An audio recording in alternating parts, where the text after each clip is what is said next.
Everybody, welcome to the Pick Six Podcast, CBS Sports Daily NFL Podcast. I'm Will Brinson. I'm your host.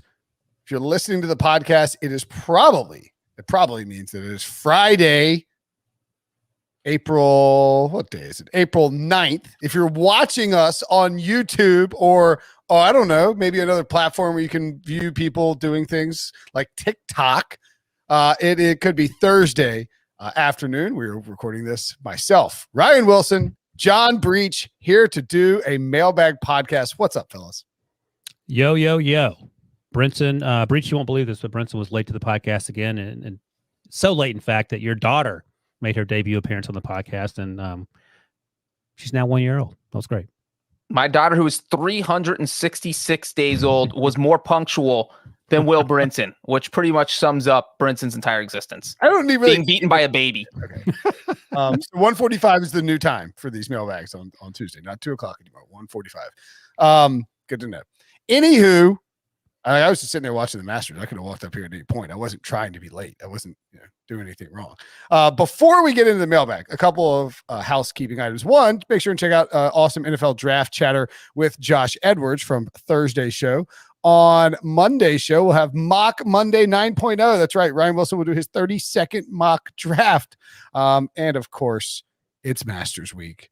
Azaleas, Butler Cabin, green jackets everywhere, pigs, kielbasa's in a blanket. I don't know if you guys saw that. Did you guys see that with Dustin Johnson's Champions Dinner?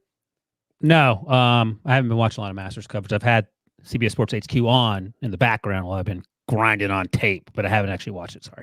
So DJ was, he's the champion in November, so he gets to pick what they have for dinner. And it was delicious. I'm sure it was outstanding. It was like filet, family style mashed potatoes, vegetables. You had the option to get sea bass if you didn't want the dank filet that they have at the peach cobbler ice with ice cream. But for his appetizer, he wanted pigs in a blanket. And they classed it up. They didn't want to do just little wieners and wrapped in croissants. So they did like kielbasa, smoked kielbasa in a puff pastry. It looked fantastic. Anywho, pimento cheese sandwiches, egg salad, domestic beers in those beautiful green cups. Oh, it's everything. And CBS Sports is your home, as always, to watch DJ Brooks, Rory, well, not long for Rory, and all the action unfold at Augusta, whether you're looking to watch On the Range, featured groups, Amen Corner, holes 15 and 16, all 4 rounds. And, of course, the CBS broadcast over the weekend. It's all available on CBSSports.com, the CBS Sports mobile app, and Paramount Plus, where you get a mountain of entertainment. Pimento cheese sandwiches not included, but we'll work on that for next year. As we mentioned, Monday will feature Mock Draft 9.0 on the podcast with Ryan Wilson, which leads us to our next point of housekeeping, the first mailbag question. This comes from hashtag Fire Ryan Wilson. Awesome podcast. Love it so much. Are you guys aware of the movement on TikTok to get Ryan Wilson fired? I mean, I thought you were going to play the clip. What are we waiting for? That's what I was waiting for. Yeah, you get mad at us. Do we got a clip? Yeah, of course we have a clip. So there's apparently like an entire TikTok movement dedicated to getting Ryan Wilson fired. It's dedicated to canceling Ryan Wilson. Yeah, right. Yeah. They want to cancel Ryan Wilson, and it's my favorite thing of all time. And to be sure, I'm just stopping by to say, fire Ryan Wilson. Ryan Wilson, you are the worst. I'm not completely sure how Mr. Ryan Wilson here has a job at CBS. Well, the idiot is finally back. There is not a single analyst on this planet that is dumber than Ryan Wilson. All right, bro, these mock drafts need to stop. So my boy Ryan Wilson over at CBS Sports came out with his latest mock draft. Every week I pray that this guy will make a good mock draft, and he just can't do it. At this point. Was that it? The highlight for that for me. Stay off the weed. Oh, I talked over that part. That was the best part. The highlight for me wasn't the stupid ass people making comments. It was Brinson thoroughly enjoyed it, in much the same way I enjoyed your meltdown a few days ago. So fair is fair, I suppose. Because my wife walked in the house and I go, "Oh my god, guess what?" And she was like, "What? Like, is everything okay? Like, did you win more money playing DFS?" I was like, "No, there's a bunch of dudes on TikTok who want to get Wilson fired. It's the funniest thing ever." So my boy Ryan Wilson over at CBS Sports came out with his latest mock draft. Every week, I pray that this guy will make a good mock draft, and he just can't do it. So, yeah, I mean, this is my own doing because my buddy texted me this because his son found it. He's a teenager on TikTok and was laughing at it. So let me tweet this out because it's funny. And that alerted dumbass Brinson to move forward and try to make contact with the group of morons. And I think he got in contact with one of them. Here's all I'll say. Look, I'm fine. You can go on TikTok and do whatever you want to do, clearly. Although the TikTok that I put in Slack the other day might be one of my favorites. I don't know if you guys watched that one where they're all drinking mimosas. Like, oh, I've had 3 mimosas. Oh yeah, and then the girl bust her teeth. Oh my gosh! But yeah, after I mean, here's what I would just say: send me ryan.wilson@cbsi.com. Send me your mock drafts and let me see how different they are, so I can be enlightened as to what's going on. Because I would love to. At the end of the day, all the mock drafts end up looking the same. I mean, I don't know. You know, I get it. You're clout chasing like you're, that young kid yelling at Cam Newton for no reason. But at the end of the day, are you the Cam Newton in that situation? I would love to be the Cam Newton in this situation. You're the washed up former MVP trying to get his life back together. I think Cam Newton's probably doing a little better than I am, but at the end of the day, like, what are you yelling about? Like, I don't get it. But hey, if that makes that guy feel good, more power. The other thing I would say too about it, just to be quasi serious for a moment here, is that when you're younger and you're doing the internet thing, and you're it's when you're younger and you're starting in the business and you don't have a foothold as a full-time job, it's a lot easier to lash out and bash people. We did the same thing 15 years ago at Fan House. Right. And I would just say that if you want to do this full time and you want it to be a serious endeavor, perhaps, just be careful of who you like. Maybe one day you're up for a job at CBS and somebody's like, "Hey, Wilson, we're thinking about hiring this guy to be one of our draft analysts." And Wilson's like, "Actually, that's the dude who tried to get me canceled on TikTok." So Wilson will be doing the Ryan Howard from The Office, pulling out his notebook and looking for the names. That gift. That's correct. I am switching my headphones very quickly. So say something, Breech, that would be interesting. Well, the funny thing is to me when this TikTok draft analyst has 7 million followers on TikTok and becomes the biggest thing in NFL draft analyst history. And then Ryan's going to have this side podcast on TikTok where he makes fun of that guy. I would have to end up working for him at some point. That feels like the natural progression of what's going to happen. 100% chance. But Brinson, while you were watching golf before you came on, I was telling Debo and Breech, my new thing is, like, if people, especially young people, say stupid stuff on Twitter and I'm paying attention, usually in response to mock drafts, because no one else yells about it because I'm not on Twitter for much else, I'll go look and see, like, what the story is, and I'll say something nice in response just to sort of disarm them. No, it's true. If you disarm people, if you disarm people like that, it flips the script completely. Like, if you get an angry at the end that's like, "You piece of crap, how dare you say that the Eagles would draft this guy," and you're like, "Hey, look, I mean, this is just what I think about this, and this is what I'm hearing, and here's what," and they're like, "Oh, I totally understand. Apologies for being insane." Right. I actually took it a step further. It was a high school kid because I checked his Twitter bio. He said, "Why do you have a job?" Which is, you get that response a lot. Yeah. And I didn't even address it. I just said, "Hey, congratulations on getting into college. I was, it was nice of you to thank all the people that helped you get there. Good luck," something like that. So he immediately tweeted back and said, "Oh, thank you very much. I would love to send you one of my mock drafts," which was, predictable. So I sent him my email, and now he's sending me questions about how to get into the business and all this other stuff. And as I told Debo and Breech, it's like, first thing, don't be a butthole. That's a great place to start. Yeah. And at the end of the day, he seemed like a decent kid, but we live in an age where you can go on the internet and say whatever you want. It's people think it's okay, And I get that on some level because that's just the culture we're living in. But man, that's a tough way to go through life. Just spending your time being angry and you end up like Clay Travis. You do that too much. Well, it feels like the moral of the story here is that Ryan should never go on TikTok. Wilson's like, "Don't bash people online. You'll end up like Clay Travis." No, I'm just saying, like, that's a hard job to sustain, to be angry about everything all the time. Yeah, you gotta. It is a hard job. That's a great point. All right, let's dive into the mailbag. Mailbag 5 stars. Awesome podcast. Keep up the great work, fellas. Raiders fan from Hawaii. Hawaii. Who's we should do a podcast from Hawaii. Who do we talk to? Well, we fired Sean, whose parents had a house in Hawaii, so that's on us. We fired him because he wouldn't take us. By the way, speaking of people, we talked about Fan House. Are you aware that Shane Bacon is leading the featured group coverage on the Masters? What channel's that on? I thought he worked for the other network. No, they brought everybody. It's because it's run by Augusta and it's distributed on like Paramount Plus and ESPN Plus and all that. Oh, okay. But like this morning, I turned on the featured group channel and it was like, I mean, it didn't say hello, friends, but it was Shane Bacon introducing it, and he's the lead. He's the lead guy. It's pretty awesome. Love Shane Bacon. Great dude. Yeah. Anyway, Raiders fan from Hawaii. By the way, best thing about living in Hawaii, football starts at 7 a.m. If football's on, it's okay to drink beers. I think that is correct. Oh boy, this is. God.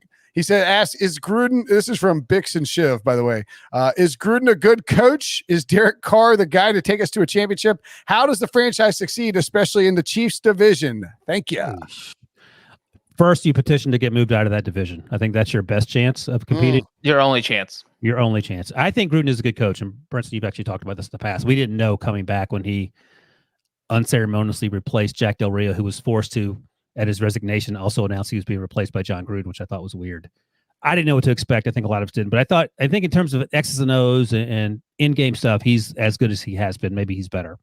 I think the issues become when he's making these personnel decisions that leave you scratching your head, like cutting the entire offensive line and then bringing them back and then trading them and then signing a few of the guys, or like drafting Cleveland Farrell 4th overall when it felt like he was probably more of a mid to late first round pick.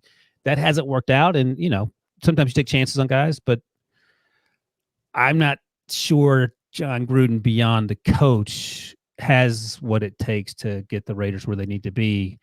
I'm trying to think. So if they were in Breech, if they were in the AFC South, would you feel better about the Raiders? I would feel, they'd have a chance to win the division. I give them 0 chance in the AFC. Well, I give them 0.001% chance in the AFC West. But in the South, we'd be talking about them as a possible contender. I wouldn't pick them to win the division.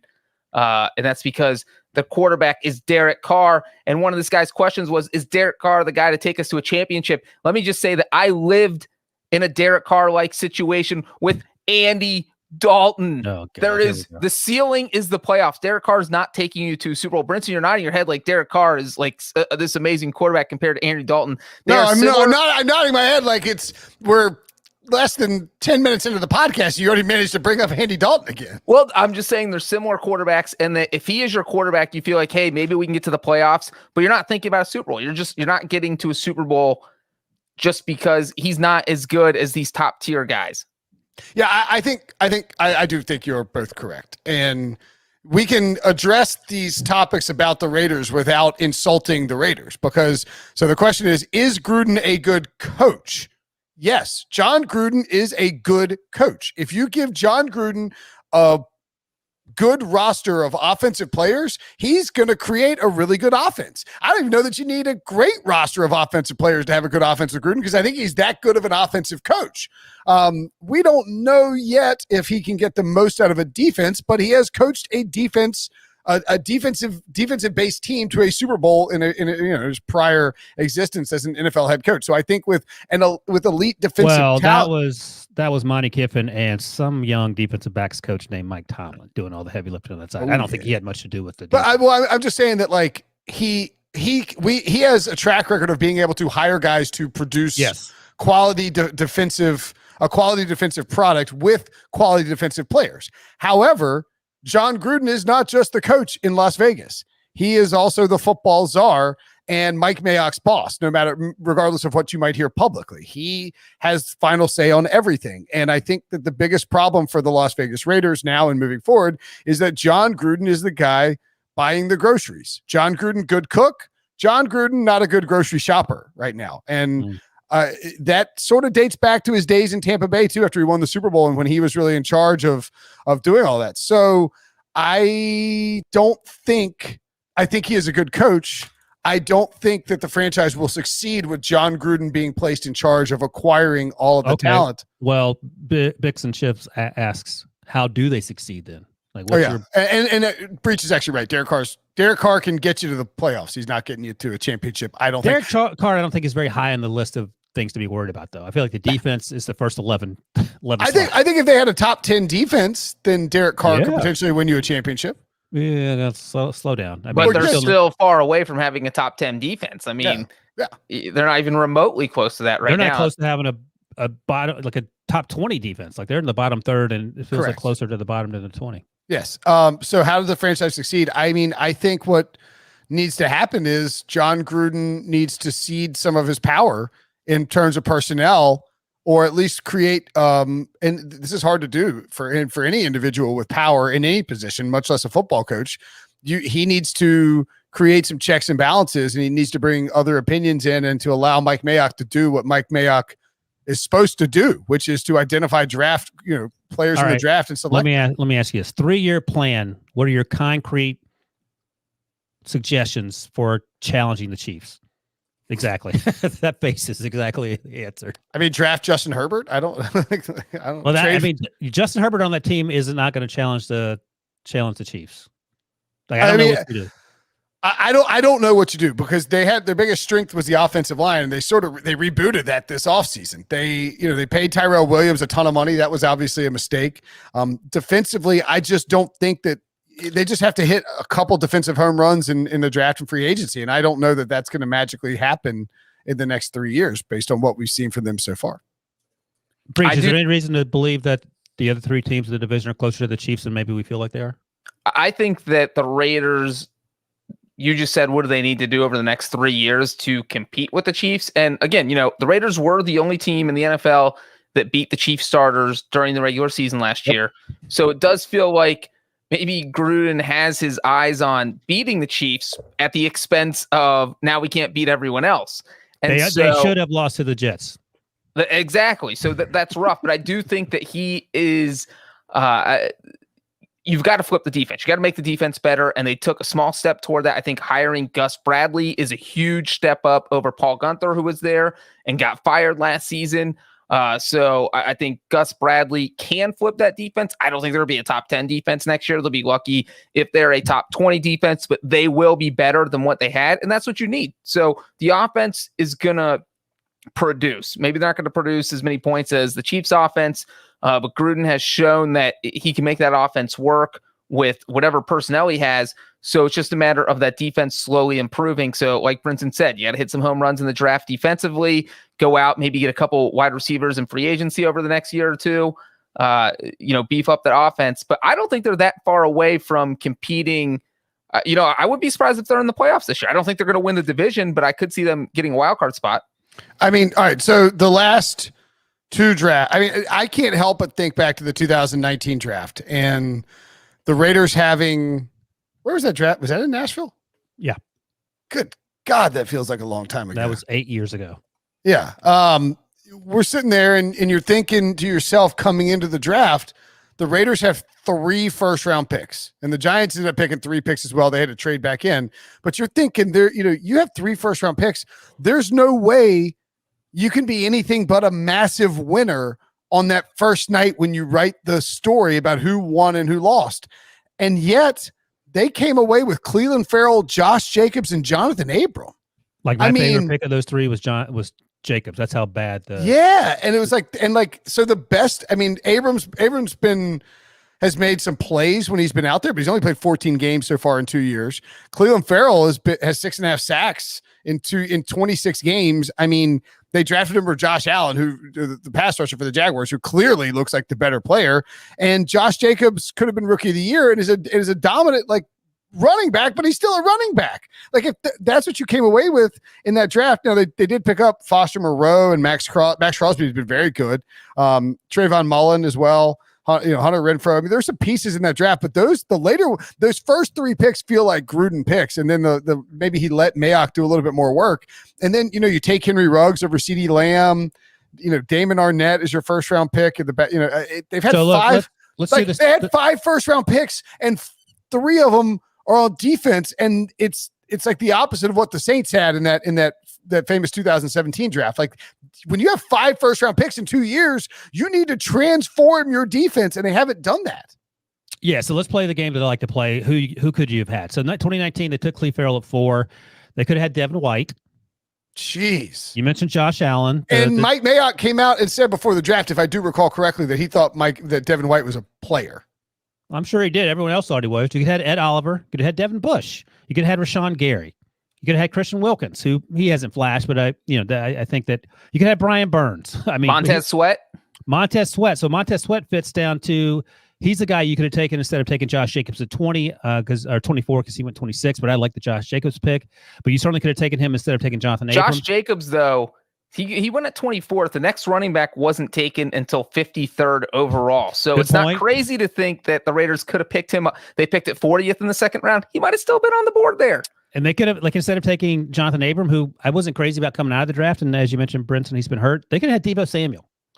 And Deebo Samuel's so far better than Henry Ruggs. Henry Ruggs is only 1 year in, but it just feels like they whiffed on you have to hit on the first rounders if you're going to be a good team. Like, you have to hit on you're a great team when you hit on the late day 2, day 3 picks.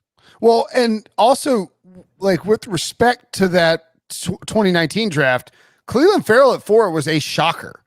Yeah. And absolutely. we said at the time, why wouldn't you trade down and take Cleveland Farrell? Because there were teams, the Giants were eyeing Daniel Jones at 6. I mean, Devin White was sitting there. Josh Allen was sitting there. Teams loved Ed Oliver.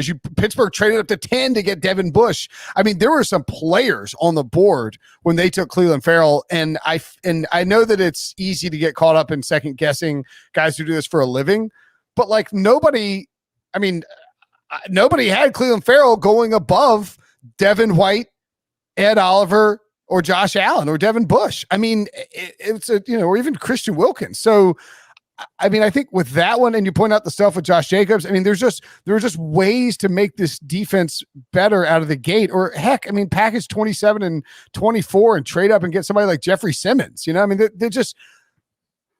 Yes. I am looking at one of Wilson's final mock drafts before the 2019 NFL draft. You know who he had the Raiders taking? Devin White. You know who's been good on the Raiders right now? Devin White. Put that on TikTok.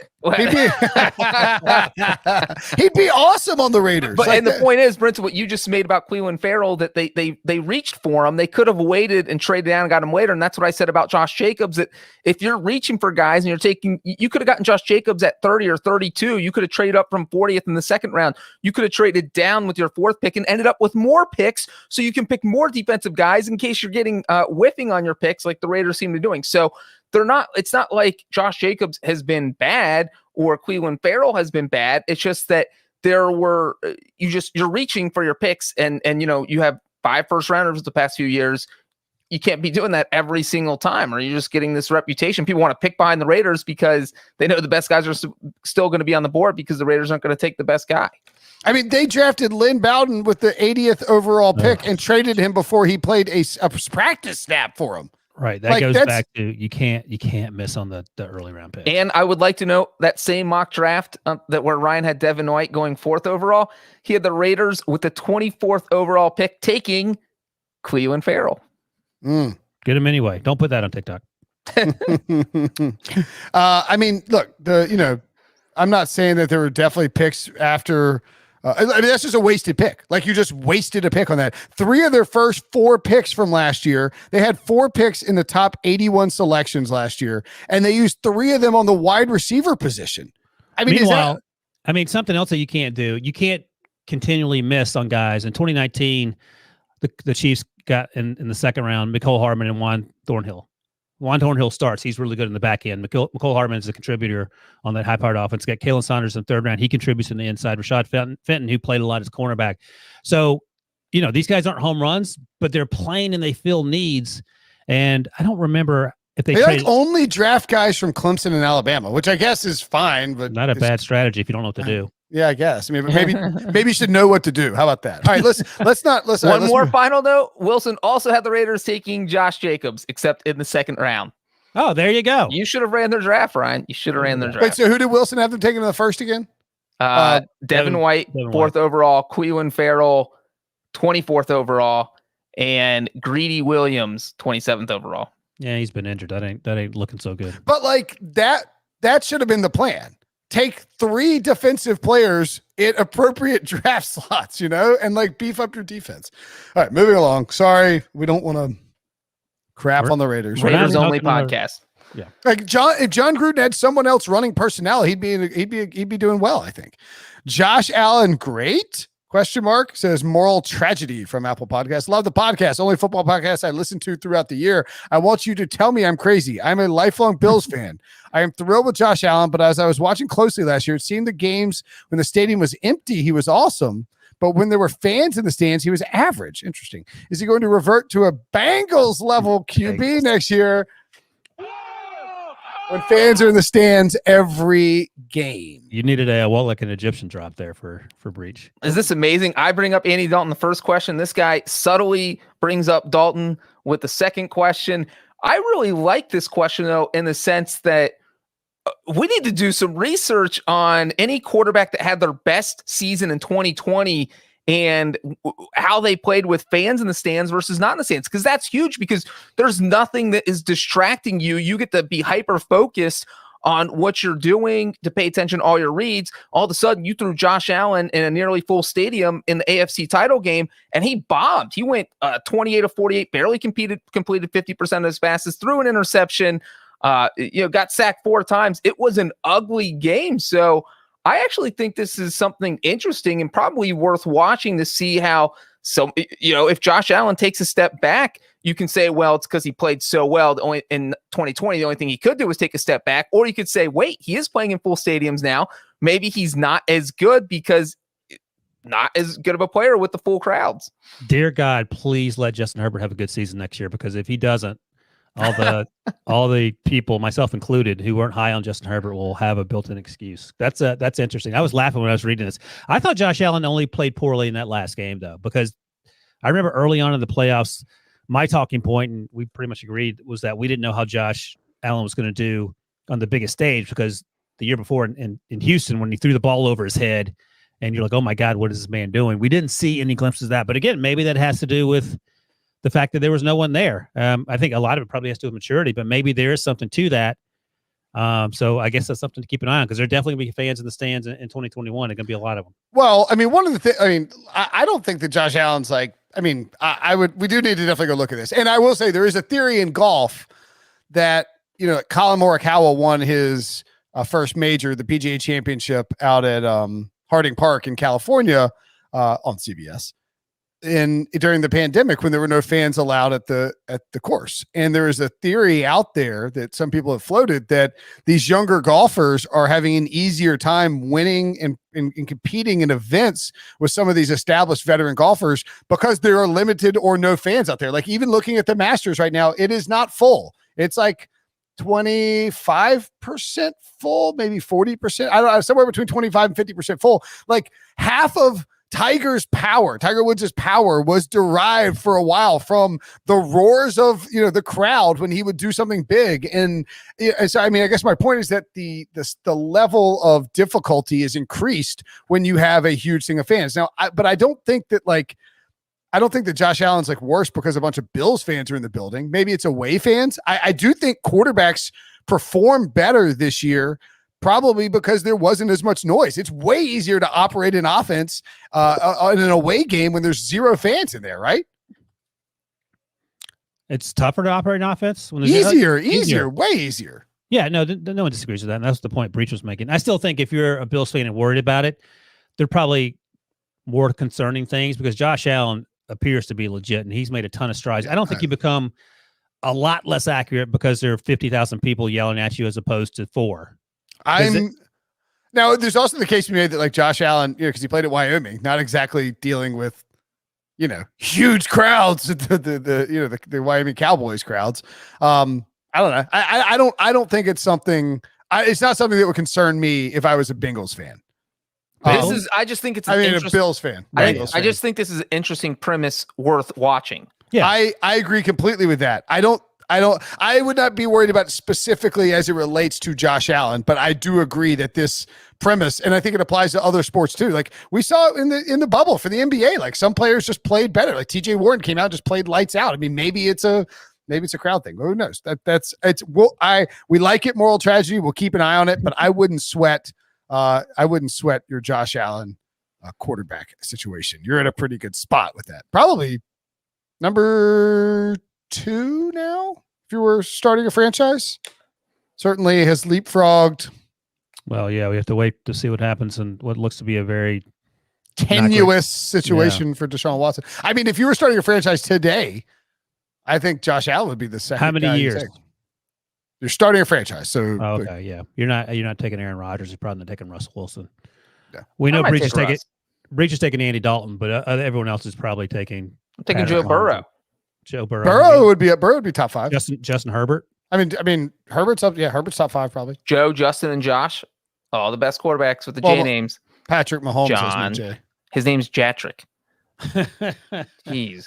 All right, let's take a break and we come back.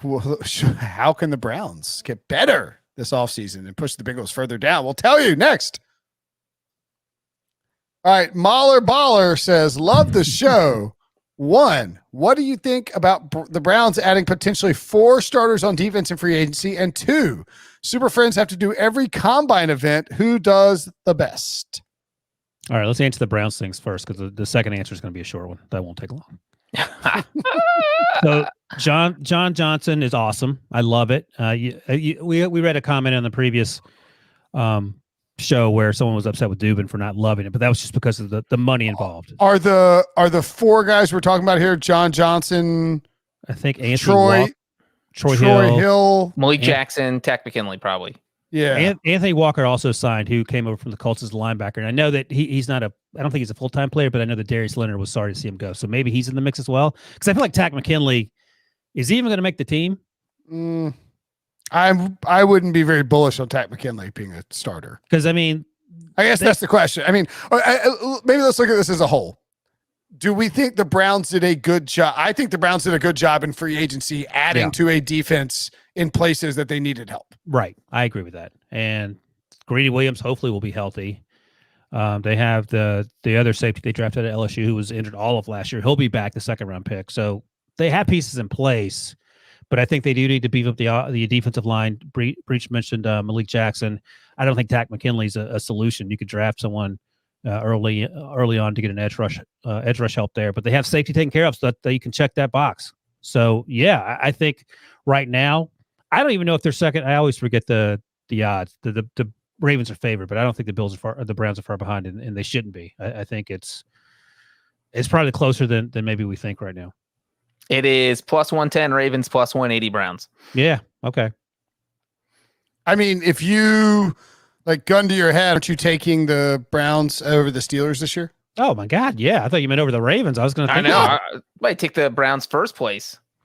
Because I think Kevin Stefanski, year 2 of that offense, Baker played pretty good.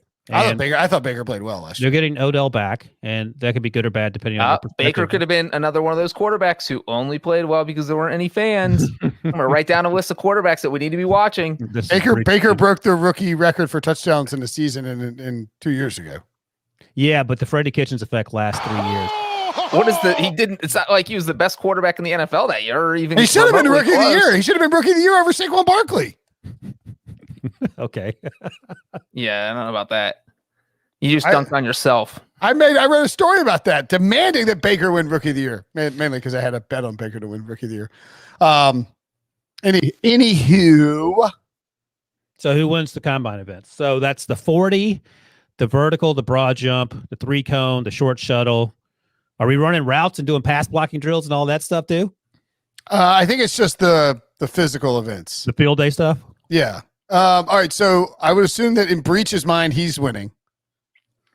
I don't know about the bench press. I feel like you guys could take me in the bench press. Yeah, I'm not benching. I think 2 reps is winning the bench press in this. So it's either me or Brinson. If 225? Are we actually doing 225 or I thought we'd scale it back. I think half a rep is winning the bench press. Whoever goes the highest wins. My agent whoever's willing to let that bar fall on their chest wins because you actually sat down. So at the combine, these players, when they don't bench, they have to stand up on the microphone and explain why. I'll be going, my agent said I don't need to, and I will do it at my pro day. So that's my response to the bench press. Yeah. I don't think any of us. And then you know what? You're going to get trashed on TikTok for passing up on the bench press. Cancel Ryan Wilson for not being able to do 225 30 times. So my boy Ryan Wilson over at CB. So my boy Ryan Wilson. Can you imagine a 14-year-old calling a 47-year-old my boy? I mean, what are we doing? Go cut the grass. At any rate, I don't think bench press is just. I think it's probably that's off the table. So the 40 probably a tie at 0. Yes, unless one of you guys could. Breech has incredibly short arms, so he could probably do 225 like 10 times. Yeah, if we got like a year to train for this, maybe I'll get one. He needs a year for everything to train. I'd wait till like the month before and be like, all right, let's see how much. I give up. Yeah. I mean, I'm not going to. By the way, the secret weapon here is like Debo. Like Debo is going to come out. Does Debo count? Well, if he does, he's going to come out like Jim Carrey and Cable Guy in the tight shorts and the headband and running the suicides to get warmed up and then start smoking us. I mean, yeah, if Debo's involved, he's winning. But I would say out of the three of us, I think the 40 would be a dogfight for the three of us. Dude, Sean smoked you. Sean would win, but you're not. Sean says he's slow for someone now in their late 20s. He was in his mid 20s at the time. I mean, what do you think you're running on the 40? I'm just confused here. Like whatever you run and take off a half second. That's what I'm running the 40. All right, if we have time to train, I think it'd be close. Right now, I wouldn't. Whatever. I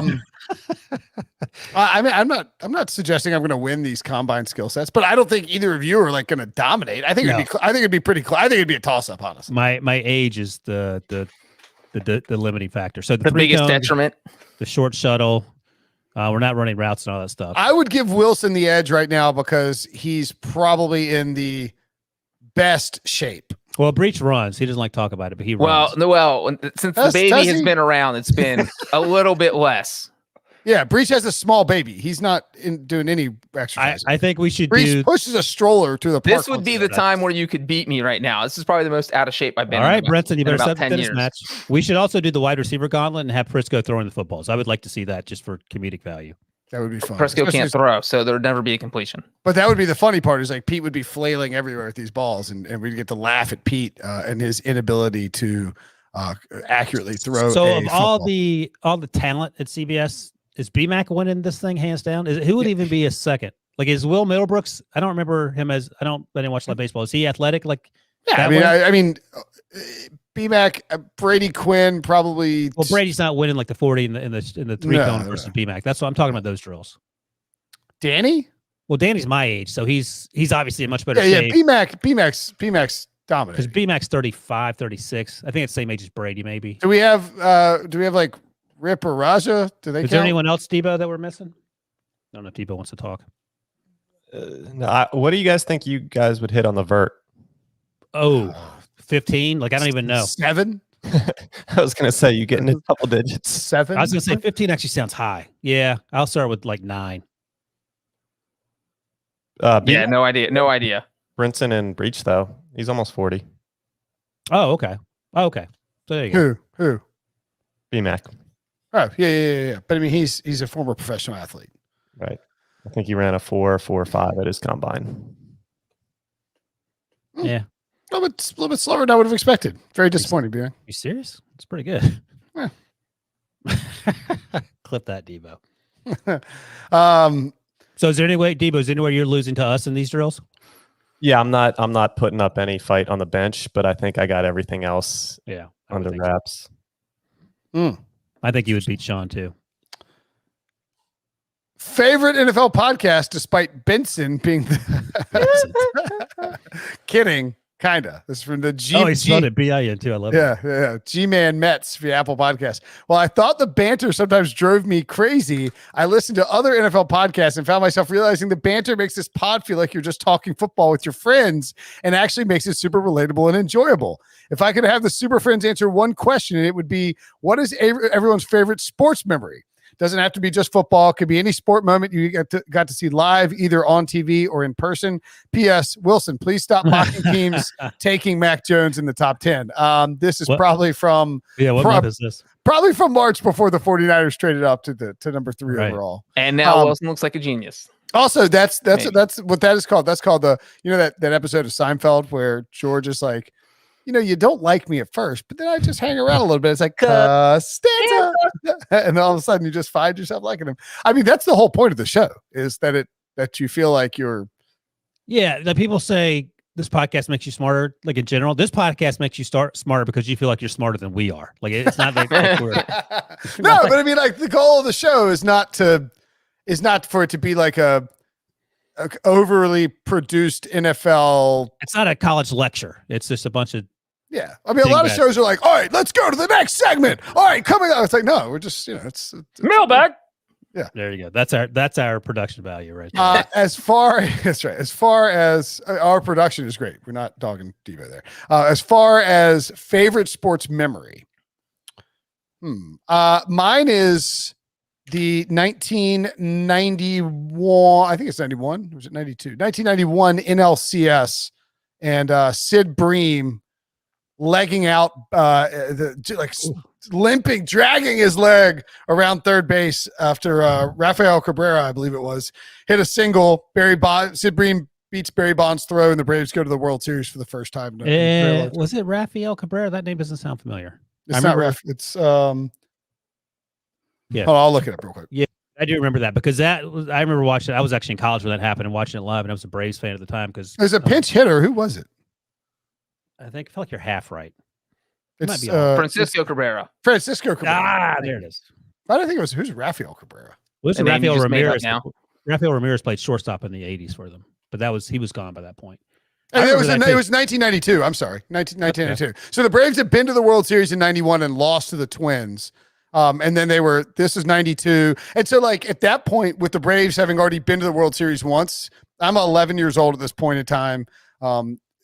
Huge Braves fan, and you're just thinking like, all right, we got to get back. This is our year, tears when Jack Morris had taken out John Smoltz and Lonnie Smith got duped with, running around the bases the year before. And so you're thinking there's a game 7 crazy series. I was up late with my dad out on our little porch. We're screaming our heads off, trying not to wake up my mom. And so I think that's one of my favorite memories. Obviously, Duke winning a title. I was a Duke fan as a kid in 91, 92 was up there. And the Braves World Series in 95 is certainly a very enjoyable moment for me as well. I think it was 1990. That's the Duke experience I enjoy when UNLV blew their absolute doors off. Or you mean Bobby Hurley blew his pants off because he had diarrhea? Call it what you will, but something got blown up. Yeah, he had diarrhea before the thing. Cha cha cha. My favorite one was whatever Jim Breech moment Breech is about to mention. Now, my favorite one is I remember it must have been 9 because this was 82. I think it was January 82. I remember watching the catch. Joe Montana to Dwight Clark over Everson Walls. Oh, who were they playing against? Cowboys. Why? What are we? I know where you're going, Brinson. Because of the catch, they won the game. Who do they play in the next round? Oh, no, I didn't even think about that. I knew where he was going. The thing is, I was actually a Bengals fan. I said this, I've told the story before, because that was one of the few teams that I would see regularly on national television that year because they were really good. With Ken Anderson and, of course, Jim Breech and Forrest Gregg was the coach. Chris Collinsworth was one of the wide receivers. Anthony Munoz was on that team. But just to be clear, after Dwight Clark made the catch, the 49ers beat the Cowboys in the NFC title game and then played the Bengals in Super Bowl 16. That's how. Right. And I was actually pulling for, in fact, I did not like the 49ers at all. I was pulling for the Bengals and I was upset by the outcome of that game. But I remember watching it live. I was sitting in my parents' bedroom watching on a black and white television as a 9-year-old, which is crazy because my youngest son's 9 now. And he doesn't know the difference between a baseball and a football. So I can't imagine him carving out time to watch the NFC championship game as a 9-year-old and having a vested interest in how it turns out. But also that was the time where we had the Atari 2600 and that was it. And you can only play video games for 15 minutes of that thing while getting bored stupid. So you would be doing sports related stuff. So yeah, that was probably one of my first memories of like big time sports stuff. I watched a lot of baseball back then too, because TBS carried the Braves and WGN carried the Cubs, and that was it. There was no Yes Network or anything like that. That was the only show in town if you wanted to watch sort of national baseball on a daily basis. Wilson, you called me out. It is a Jim Breech memory. It's literally kind of like yours, your first football memory sticking with you, yours being the catch. Mine was 1988 season. The Bengals were playing Washington. I think it was the season finale, or it could have been the second to last game. It was one or the other. But if the Bengals won the game, they were going to clinch first place in the division and home field advantage throughout the playoffs. And so 5 seconds left. The game's tied 17-17. Washington's trying a field goal, a 29-yarder. You make the field goal, it's over. It's 29 yards away. You think there's no way you can miss a 29-yarder with 5 seconds left. Washington's kicker was Chip Low-Miller. He hits it off the upright. It's no good. The game goes to overtime. And keep in mind, this is a Washington team that was the defending Super Bowl champs. They had won it all in 87. And this is the 88 season. So now Doug Williams and Washington got the ball first in overtime. The Bengals sacked Williams, forced a fumble, recovered it. My dad came out for an overtime field goal, and he never missed an overtime field goal in his career. He hit it. The Bengals won 2017, and that propelled them to Super Bowl 23. My backup is Miami of Ohio, Sweet 16. I think that was 98 or 99. Wally Zerbiak, Wally World. That is actually why I went to Miami of Ohio. I was on the fence. It was either my junior or senior year in high school. They were on my list already, and then we got to the Sweet 16. I was like, I'm going to Miami. That's it. And so I ended up going there after my 1 year college football career was over. The Breech low point was when he had to go watch Jackson State play North Dakota State in the championship game, and then watch the Steelers take the game from the Bengals when Vontaze Burfict ran out of the back. Jacksonville State, Ryan. Jacksonville State. Sorry, yeah. Where was that? Texas? That was in Dallas. That was in Dallas. That was. Did your dad support you, or was he disappointed when you quit kicking? I think you get to the point where either you're not putting in the time. If you're not going to the NFL, right? So it's kind of not with that attitude. He's on board with it. Like you he had to sit you down and be like, John, it's okay. You're not any good. Stop. I mean, no, I mean, he already knew. Everyone in my family knew I wasn't the one that had any shot at the NFL. And you had other kickers in the family too, though, right? So he could have fallback plans. Right. Yeah. So like everybody in your family like kicked. I mean, it's kind of bizarre. Well, sister right? played soccer. You had a brother that kicked or punted or something. Yeah, my brother kicked at a D2 school, and my sister played soccer at Northern Arizona. So, how long was your Miami? I mean, because Miami's a G5. I mean, it's a group of 5. You know. No, I played at Hanover, Division 3. So then I transferred to Miami. I never played at Miami. Is that where Woody Harrelson went? Yes, Woody Harrelson and Mike Pence. Right. Okay, gotcha. Are the only 2 Hanover. Did you have were you kicking games in Hanover? I punted. Oh, you punted. Correct. I did. What were you averaging per punt at Hanover? I never played. I was only there my freshman year. So they had another older punter. Yes, they had an older punter, and you just you get there. You're like, if you're playing Division 3 football, like you are like in love with the sport, and yeah, so there might be a Division 3 guy drafted. Wilson could probably tell me who that is. Maybe. I don't know. Yeah, it'd be the guy Debo talked with. Straken. What's Straken's? Michael Straken. Is that his name, Debo? Yeah, he's D2. University of Charleston's only D2. Let's see. What about Josh yesterday? He had someone from Lake Erie College, and Quinn Miners. I think that's his name. Yeah, Quinn Miners is his name. I was gonna say Whitewater, Wisconsin Whitewater. They might be Division 3. Yeah, they're D3. I don't know the Lake Erie guy. But you're not going to have a lot of D3 guys in the NFL. So you're playing because you love the game. And if you are you're putting in a lot of time being in college, at least if you're D1 or a Power 5 conference, you're doing it because you think you're going to be in the NFL. D3, you're doing it. You're missing all your study time, all your making friends time, all your, it's a lot. So I gave up. I gave up, guys. I'm fine with that. Yeah. I wanted to know if there were some dark secrets in there, like some struggles, a tear-filled, soul-crushing father-son discussion about your future. I'm just trying to unearth some dark stuff, Breech. Just wanted to see what turned you into a serial killer. I said, Dad, I'm going to get a job writing about sports so that I can talk about the Bengals in every podcast I do with Will Brinson for the next 20 years. And he said, that's the plan. All right. Next up from Aramaic 80 via Apple Podcast. Wilson. Dun-dun. Dun-dun. I feel like that's in the voice of Dennis the Menace Wilson. Wilson. Wilson or Wilson. Yeah. Tom Hanks' voice. Since it's draft season, I was doing it in Fish voice. Since it's draft season and things are boring crazy from day to day, I would love to hear the best friends discuss Wilson's best draft takes and worst draft takes over his career at CBS. Which analyses were 100% and which were just the worst of the worst takes that make Wilson look forward to a Ryan Finley tattoo by comparison. Love the pod. Stay safe and be well, fellas. P.S. I look forward to my Debo Giants-Eagles bet again this year for good cause and for all the bragging rights for my terrible Giants who were still less terrible than the Eagles. I think this is the year they're going to be less terrible. Them and the Washington football team. Debo will probably take that bet out of pride, but he knows it's a loser coming in. I took it last year and I thought it was the biggest lock I've had in my life. Giants versus Eagles? Sure, pal. Right. It was like last May, and everybody's like, "Oh, the Eagles have the most continuity ever. All these new coaches." I thought it was going to be a 5-game gap between the two, and yeah, Andrew, I was wrong, and I will gladly accept for next year. It is pretty love it, Devo. It is pretty remarkable that someone said 12 months ago, Doug Peterson's getting fired and Carson Wentz is going to be on the Colts. You'd be like, what? I know. A lot of things from 12 months ago that make you say what. Yeah. Okay, so Wilson, you've made a list. Okay, good. I was hoping you would have a list of your best and worst. I saw this because I read the emails.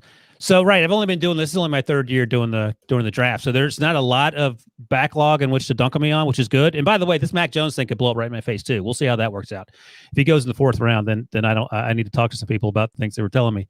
But I was high on Dwayne Haskins 2 years ago. He was my QB1, in part because I liked him, but also in part because Kyler Murray he hadn't played a lot. I think he only started fewer than 17 games, and the baseball thing was a concern. I absolutely loved Brinson's guy, Kelvin Harmon, the wide receiver at NC State. Ooh, yeah. Who I thought was like a day 1, day 2 guy. He went in the 6th round, I believe. And I actually asked the scout the following year, I was like, hey, so what happened with Kelvin Harmon? Like, why wasn't he? He goes, he's slow and he doesn't play special teams. I was like, all right, check. Lesson learned. I love David Montgomery at Iowa State. I thought that was going to make a lot of sense for the Bears, help out Mr. Trubisky.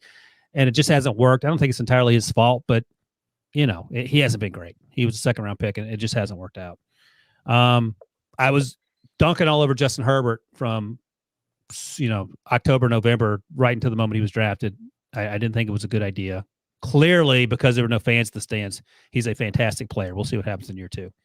I'm just kidding. I think he had a really good season, but I was wrong. Luckily, the Justin Herbert one's the obvious. Yeah, I think almost everyone whipped on that. I think Prisco says he didn't, so I'll take him at his word. But everyone else it was just hard to watch him play and think, oh, this guy gets it. And he absolutely got it. So congratulations to him and dunk on me. DK Metcalf was my wide receiver 1. I wasn't buying into the 3-cone slow hype. I thought he should have been a 1st round pick. Ended up going to the last pick of the 2nd round, I believe. So that was sort of a whiff. I didn't get the whole. I don't think that counts as a whiff. That makes you look smart because he is a star. So right. I mean the league whiffed on him is what I meant. Oh yeah. Oh yeah. No, that's a good lesson too. It's like you don't need just because it like his it was easy to have him wide receiver 1 after the combine, and then people started digging at like before the combine, because at the combine he ran a 3-cone where it was no. But the first day of it was the first day of the combine. That's right. He like blew up and it was like, oh my god, like DK Metcalf lit everything on fire, and then he did the cone drill, and people were like, all right, this guy, we got to be out on DK. Yeah. But yeah, I mean you stick by your guns. If you evaluate the guy as the best wide receiver in the class, you stick by it. I did not like N'Keal Harry at all, and I think most people didn't, other than the Patriots who took him, and they apparently were trying to trade him a few weeks ago. I love Deontay Johnson, who's worked out. I loved Hunter Renfrow because he reminded me of Brinson, but he's also good. He had like 8-inch hands, which is tiny, and he's male pattern baldness. He looks like he's 47. Like I went to high school with him, but he's good. I didn't like Jalen Ferguson, who people were talking up as a 1st round pick coming out of Louisiana Tech because he had a bunch of sacks, but I didn't get it, and he hasn't really panned out yet. With Baltimore, maybe he will. And I don't think anyone, this isn't a huge leap, but I don't think anyone thought Daniel Jones. I was looking at one of my last mock drafts. I had him going in the 2nd round, I think, the last 3-round mock draft I did back in the day. That felt fine, a 2nd round pick. A lot the same way that people feel about Mac Jones this year, but he went 6, and we all made fun of Dave Gettleman for it. So, but I don't know, is Daniel Jones good or bad? Like, I have no idea. Oh, I don't think anybody knows.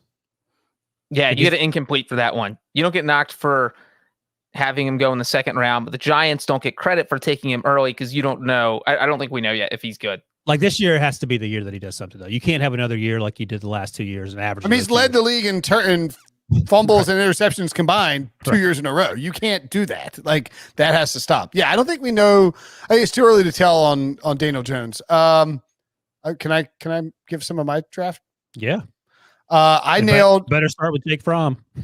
Yeah, well, that was. I don't think that counts. I don't think that counts as like the day after the mock, does it? No, I just like to bring it up. I will say that, like, traditionally, my day after the draft mocks are more accurate than my final mock drafts. I go back and look at mine, and it's surprising. I had the Panthers taking Luke Kuechly at the exact spot that they took him when they took him. I said that Aaron Donald was the best defensive player in that draft. Yeah, and I'm laughing, but the reality is that no one liked him. Everyone thought he was too short. Yeah, he fell to like 13 or whatever, or was he 8 or anyway? He's close to middle, I think. Yeah. I said I had the Rams taking Todd Gurley at the exact spot that they took him, which was surprising. God, that's 10th, which is In my final mock, I think I was the only person who had that one right. I said that I'd rather have Tom Savage in the 4th round than Derek Carr in the 2nd round. That didn't pan out very well for me. Which, maybe why I don't like Derek Carr. I'm trying to think what else. I had another. You actually had one of the best mock drafts last year, just on your final mock draft. When you look at like the mock draft composite rankings, like I think you were definitely top 10, which is hysterical. Oh, it was top 10. Yeah. What was my exactly? Like you have no idea. I don't know what my final mock draft was. But that was sort of funny. Yes, yeah.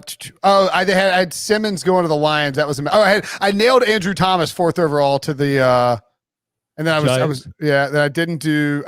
had Herbert to the Jaguars instead of the Chargers. That was dumb. I think I had a bunch of those. I had that too. I had Herbert going to Jacksonville. I did too. I was just none of us thought Herbert was going to be a top 10 pick, so we all whiffed on him. Yeah. I'm trying to think of some other draft takes that I've had in the past. Oh, I was really high on Russell Wilson, and that worked out pretty good. Yeah, of course you were. You're high on Garrett Bradbury as well for some weird Anybody reason. that went to NC State, Brinson was high on. But I was high on Russell Wilson in 2012 when he was a 2nd rounder or 3rd rounder. I hadn't picked him as my rookie of the year coming into the season. I wanted the Steelers to draft him like in the 3rd round. I was like, that would be fantastic. Wish it had happened. I'm trying. Yeah, that's probably it. I'm sure I got some. Breech has nailed every Bengals draft pick for the last 10 years. I was high on Andy Dalton, got him to the playoffs 5 times, Ryan. They were high on him too. They took him in the 2nd round. I think they're going to draft a kicker this year who will be on the team for 10 years. There you go. Heard it here first. Who's your favorite kicker in this draft, Breech? Do you know? I do know. I don't want to as soon as I can Google it. No, I don't want to butcher the Miami kicker's name. Jose Gialis or something like that. Yeah, I think he is hands down the top kicker in the draft. I think Florida's kicker is probably number 2. I think it's McPherson, and then Memphis has a good kicker. Do you watch a lot of college football during the season? I try to. I don't. So I used to, but now there's a baby. I don't have as much time. I didn't have as much time on Saturdays. Do you focus especially on the special teams, or do you perk up in special teams moments? You know what's funny is that I actually do watch. Like I'll literally, if I'm watching on mute because I'm playing with the baby or something, I turn it off mute and put the sound on so I can watch a field goal or an extra point, because it blows my mind how teams butcher kicking draft picks. Like the Patriots took, the guy that was like a right wing tattoo guy, Justin Rohrwasser last year. He was the first kicker off the board. There's no reason he shouldn't even been the 5th kicker off the board. He should not have been drafted. And somehow the Patriots took him as the first kicker in the entire draft. That made no sense at all. I thought that, and I wrote this last year, that Tyler Bass and Rodrigo Blankenship in that order, I thought were the top 2 kickers. And right. So it's not like, the kicking's not something where you can really mess it up as badly as some teams had, because you can see how strong a leg is. You can see how far back they can go. You can see how accurate they are. These are all things you can see without like even trying. All you have to do is watch a little bit of film of them. And so it blows my mind. Yeah. So Borregales, number 1 from Miami, Evan McPherson, 2 from Florida, Riley Patterson, number 3 from Memphis. Those are your rankings or just? Those are mine. I was getting their full names. I just said the guy from Memphis. I wanted to have his full name. We'll do one real quick question from the chat, and then we'll get out of here. Somebody asked, if one of the main 5 QBs were to drop, who is most likely? OS asks, if one of the main 5 QBs were to drop, who's most likely? Fields? ? So the main 5 being Trevor Lawrence, Zach Wilson, Mac Jones, I guess we'll list 3rd, Justin Fields, and Trey Lance. Who do you think is most likely to drop, Wilson? I assume it's between Fields or Lance at this point. Yeah, I don't think it's Mac Jones, only because I said, like, I've been hearing for a long time that teams consider him a top 10 pick, and I think that's part of the reason that the Falcons are now interested in trading down. Like, either the 49ers are trading up to get Mac Jones, or the 49ers are orchestrating the most unnecessary and elaborate smokescreen in professional draft history by telling everybody they're getting Mac Jones when they really want Justin Fields. Yeah, right. I mean, that's the thing. But I like Justin Fields a lot. I just I feel like if he had come back one more year, we'd be talking about him like Trevor Lawrence. People are looking for holes. We're at the point in the conversation where I say all the time when I do radio or whatever, if the draft were on February 15th, we wouldn't have time to pick holes in all these guys. But I think the answer is Trey Lance, only because he's only started 17 games. They've been FCS games. They've been in a run-heavy offense. He averaged, I think I wrote something on the website on Thursday, he averaged like 16 pass attempts a game. I mean, you look at Mac Jones was in the 30s. Trevor Lawrence was in the 30s. These guys are slinging it. Justin Fields, I think, was in the high 20s. So he just hasn't played a lot. So it feels like you're just gambling more on potential. I think he has a chance to be good, but I just don't know what that looks like in the NFL because he hasn't faced anything close to that type of competition. So I think if anyone fell, it'd be him. But I also feel like if he gets to 12 or something, they're going to be like their teams. The Patriots are 15, 19 is the Bears, 20 is football team, 24 the Steelers. The Saints are down there. One of those teams I would imagine is going to move up. And I think who said this? I think it was Mike Tannenbaum that said this, either him or Mike Lombardi, one of the former GMs, that the Washington football team loves Trey Lance. So maybe they're the one to look out for trading up for him. So there you go. It feels like Trey Lance is a good fit for one of these teams, whether it's New England, Washington, I mean, even Atlanta, honestly, where they have an established veteran in place and they can take their time and let him sort of learn in the background. I mean, he played one game in the last, 350 days. The bad landing spot is the Lions, where you go into an organization that's upside down. Josh and I were talking yesterday about the Lions. It makes increasingly more and more sense that they should have no business drafting a quarterback for several years. Like, build some stuff around. Build the house and then buy the, build the framework of the house and then buy the furniture. They had that quarterback for 10 years and they didn't build a house. That's what I'm saying. They just had they built the house. They just burn it down every 2 years because they have no idea what they're doing. Yeah, pretty much. Ryan's the draft group. I'm just saying real quick. I think the answer to this question, my guess would be Mac Jones. Because I think if the 49ers, for whatever reason, shock us all, take Justin Fields or Trey Lance or Kyle Pitts. Take someone at number 3 who is not Mac Jones. Brinson, you were just talking about how Trey Lance could be a good fit with New England or Washington. I don't see Mac Jones as a great fit, especially ahead of Justin Fields or Trey Lance, when you look at the rest of the teams as you move down the draft. And so if he does not go to San Francisco, I could see him taking a big tumble. That won't happen. What, the tumble or him not going to San Francisco? It would be a tumble for Mac Jones would be amusing only for just the ensuing TikTok assault on Ryan Wilson. So my boy Ryan Wilson over at CBS Sports came out with his latest mock draft. My boy. Every week All right, let's get out of here. Great stuff as always, fellas. Enjoy your weekend, everybody. We'll be back on Monday with Mock Draft Monday. For Ryan and John, I'm Will. See ya later.